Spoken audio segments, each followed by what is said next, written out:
ঈদের জন্য কিন্তু একদম ঝাঁকানাকা একটা আই লুক নিয়ে চলে আসছি। যারা পিঙ্ক কালার ড্রেস নিয়েছো তাদের জন্য কিন্তু বেস্ট একটা আই লুক। সো চলো দেখে নিই কীভাবে করেছি।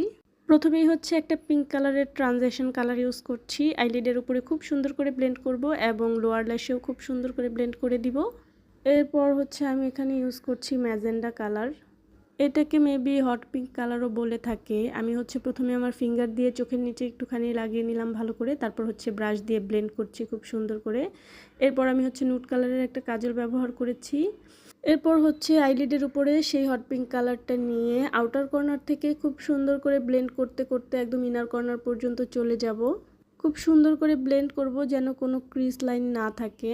এরপর হচ্ছে এর চেয়ে গাঢ় একটা পিঙ্ক কালার নিব এবং শুধুমাত্র আউটার কর্নারে খুব সুন্দর করে ব্লেন্ড করব। তোমরা ভিডিওতে দেখতেই পাচ্ছ আমি কি কালার ইউজ করছি এবং কিভাবে ব্লেন্ড করছি। তোমরা যদি সেম ওয়েতে কাজটা করো তাহলে কিন্তু একদম সেম রেজাল্টই পাবে। পর আমি যে নুড পিঙ্কটা ব্যবহার করেছিলাম সেই ব্রাশটা দিয়ে আবার একটু খুব সুন্দর করে ব্লেন্ড করে দিব। এরপর হচ্ছে আমি কাট ক্রিজ করছি। কাট ক্রিজ কীভাবে করতে হয় এটা তো কম বেশি সবাই জানো, সো এই জন্য হচ্ছে এখানে আর ডিটেলস বলছি না।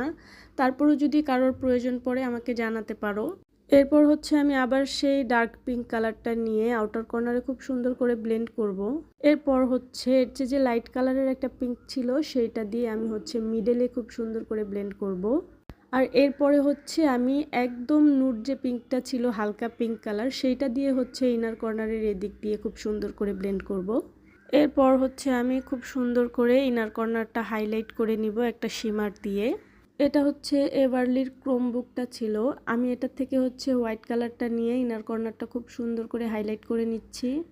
আর আমার আসলে কাজের ভেতরে হাত না ঢুকালে ভালোই লাগে না, যতই ব্রাশ দিয়ে কাজ করি হাত আমার ঢুকানো লাগবেই। সো এরপর হচ্ছে একটু গ্লু লাগিয়ে নিচ্ছি। এই গ্লুটা অনেক আপুরাই দেখতে চেয়েছিলে যে আমি কোন গ্লু দিয়ে গ্লিটার ইউজ করি, সো আজকে দেখাই দিলাম।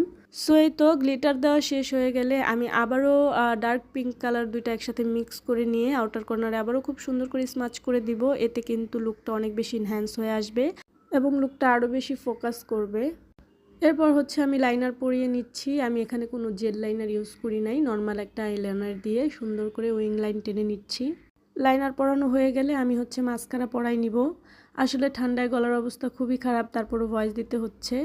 তোমাদের কাছে হয়তো বা ভয়েস এক একবার এক এক রকম মনে হতে পারে, সেই জন্য আমি খুবই দুঃখিত। এরপর হচ্ছে আমি ব্রোবনটা হাইলাইট করে নিলাম। এরপর হচ্ছে ল্যাশ পরাই নিচ্ছি। আমার আই লুক কিন্তু একদম ডান। যারা ঈদে একটু ঝাঁকানাকা টাইপের ড্রেস নিয়েছো তাদের জন্য কিন্তু এটা একটা বেস্ট আই লুক হবে।